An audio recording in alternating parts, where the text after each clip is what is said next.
7 de la mañana con 45 minutos. Bueno, ayer se oficializa la extradición de alias El Fantasma, así que él junto a su esposa pues salieron del país en calidad de extraditados.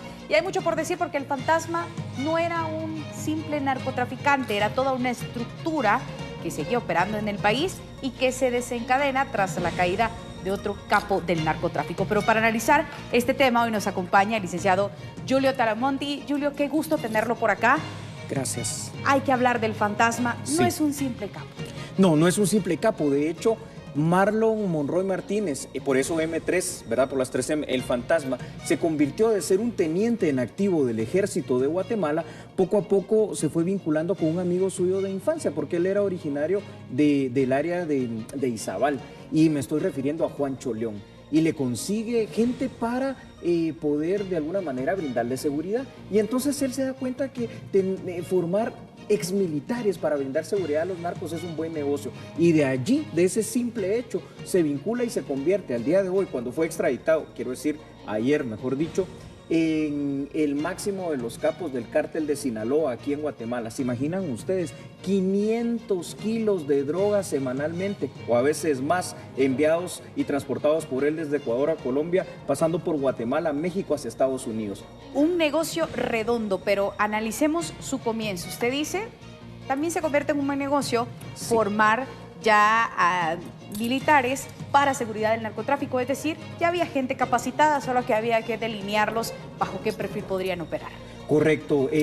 Lo que pasa es de que hemos visto la evolución del narcotráfico. Vemos, por ejemplo, otro grupo, el grupo sanguinario de los Zetas. Ellos principalmente están integrados por exmilitares, tanto guatemaltecos como mexicanos, muchos de ellos. Y al principio ellos, precisamente como exmilitares, eran realmente seguridad del cártel del Golfo. Este mismo modelo es el que aplica precisamente aquí en Guatemala Marlon Monroy, El Fantasma, y precisamente entonces va ubicando a todas aquellas personas con las cuales él trabajó y que estaban de baja ya del Ejército de Guatemala para perfilarlos y crear un grupo élite de seguridad. Sin embargo, tampoco fue del todo efectivo.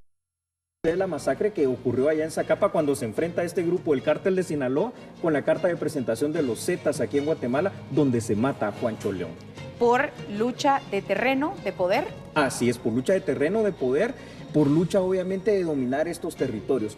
Al final de cuentas, El Fantasma logró dominar toda el área sur de Guatemala, lo que es Escuintla, lo que es Retaluleu, pero también el occidente, es decir, San Marcos y Huehuetenango. Bueno, me llama la atención, si al parecer, bueno, sí, al parecer, no es un capo normal, sino que empezó desde abajo, empezó a conocer toda la estructura, luego ya usted explicaba, al morir Juancho León, pues él toma el poder para poder trasegar, conocía perfectamente el negocio. ¿Por qué se le apoda El Fantasma? El Fantasma se le apoda precisamente por esa capacidad de permanecer en el anonimato.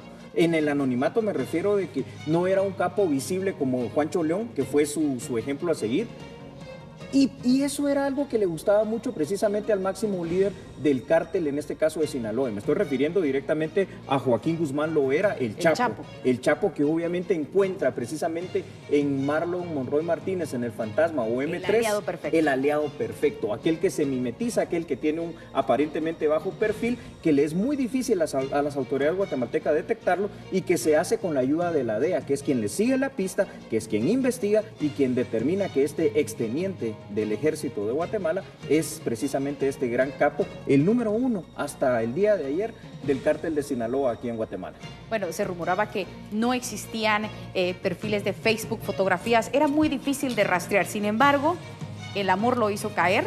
Es parte de que parte de la operación del narcotráfico también se rodea de, como dicen las mujeres de la mafia, mujeres sumamente hermosas, pero su esposa, que se casan en prisión, se casan en prisión. Esta historia de amor es que también juntos se van fuera del país, extraditados. Eso es muy correcto lo que usted dice, y es prácticamente parte de las desgracias, entre comillas, que a veces tienen estos grandes jefes de la mafia. Su debilidad a las mujeres. Su debilidad a las mujeres. Y precisamente se ve que como historia de amor es una historia de amor realmente idílica, porque ella termina evidentemente amándolo un montón, ya que se casa aún en estos trapos de cucaracha que los dos ya estaban precisamente por ser extraditados. Pero sí, es lo que causó básicamente la caída de precisamente el fantasma, porque recordemos dónde fueron capturados y copados por la DEA y las autoridades guatemaltecas, en una de sus tantas lujosas residencias en la antigua Guatemala, precisamente disfrutando de esos días con quien se convertiría en su esposa, su conviviente. Bueno, ¿de dónde es originaria? ¿Se sabe más datos de esta joven? Porque se decía que era una joven normal hasta que es enamorada por el fantasma. Ambos son originarios precisamente del oriente de nuestro país. El fantasma es originario de Izabal y hasta donde se ha podido establecer, ella también es de esa área de por allí del oriente, es decir, Izabal, Jalapa, en esa región oriental de Guatemala. Precisamente una región que está muy vinculada a estos temas de la admiración por el narcotráfico. Realmente cuando ella habla, porque hubieron unas declaraciones bien importantes, pone al fantasma como un superhéroe, como un Superman. Dice que es el hombre que toda mujer hubiera querido tener, porque la trata bien, porque le da regalos, porque la protege. Y esas declaraciones las dio días antes de partir el día de ayer en extradición a Estados Unidos. Bueno, y esto nos recuerda también la famosa historia de Pablo Escobar con Virginia Vallejo, que cuentan historias similares, que son todos unos caballeros con ellas, que las convierten realmente en sus diosas, que las llenan no solo de regalos, sino de atenciones. Pero ahora se van extraditados y ¿qué se le espera al fantasma? Porque ante las políticas que vienen de endurecer todo el aspecto del narcotráfico, cualquiera podría pensar la pena de muerte. Esa es una pregunta muy buena y creo que los televidentes deben de saber lo siguiente. Como él fue extraditado, es decir, aunque sí cometió delitos, ¿verdad?, en otros países, acá en Guatemala, en Estados Unidos mexicanos, el hecho de trasegar la droga, pero el destino final fue Estados Unidos y lo está pidiendo una corte precisamente en el estado de la Florida. Estamos ante una extradición pasiva, cuando otro estado, en este caso Estados Unidos, le pide a Guatemala que extradite, que mande a un ciudadano guatemalteco a ese país para ser juzgado allá. Ahora, por los tratados internacionales en materia de derechos humanos, la única pena que no se le puede imponer es la pena de muerte, porque en algunos estados de la Unión Americana, precisamente para este delito del trasiego de estupefacientes, está contemplada la pena de muerte. Entonces sabemos de que el fantasma será probablemente condenado a alguna cadena perpetua o varias cadenas perpetuas, porque el hecho de trasladar más de 500 kilos de cocaína semanalmente es una situación bastante grave y que se castiga con toda la dureza del mundo en Estados Unidos.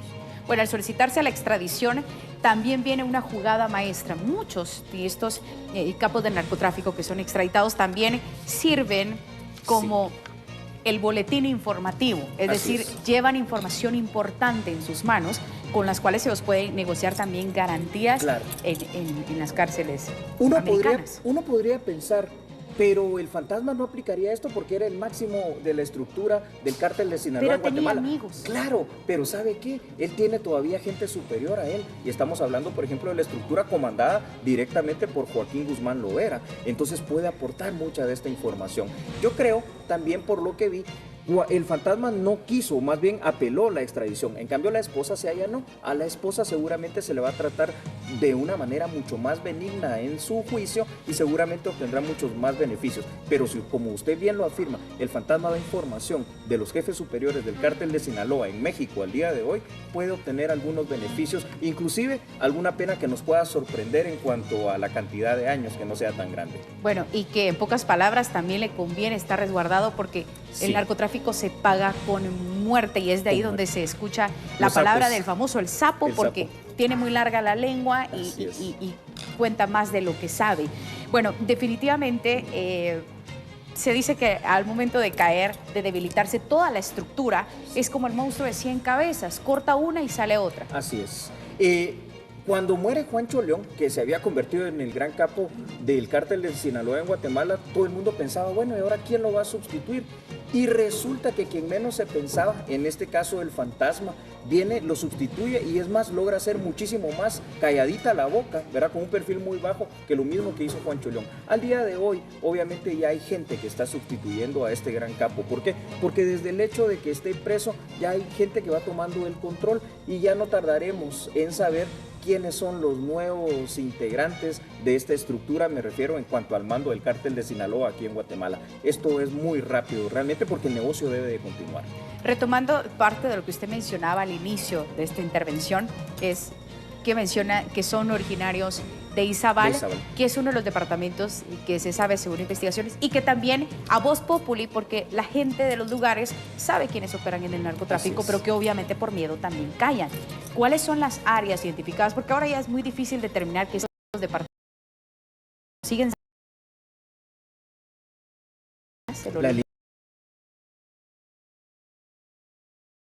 en el área de Santa Rosa, por supuesto, toda la costa sur, porque ahí es donde se utilizan. Ahora ya ven que hasta submarinos empezamos a fabricar también aquí en Guatemala para trasegar la droga, pero también el área norte, el Petén, el área de Cobán y el área occidental, sobre todo San Marcos, son las vulnerables.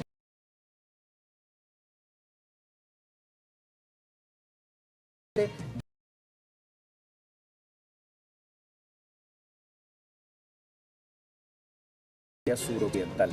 De Sinaloa. Bueno, estos están ya identificados los puntos. Así Ahora es muy difícil, como ya dijimos, determinar cómo es que se distribuye. Bueno, ante el debilitamiento de esta estructura, probablemente ya hay... El tema es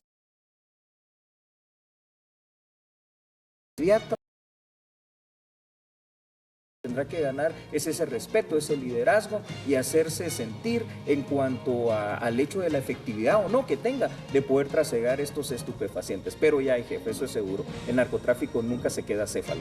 Bueno, en las famosas series y telenovelas que abordan la temática del narcotráfico,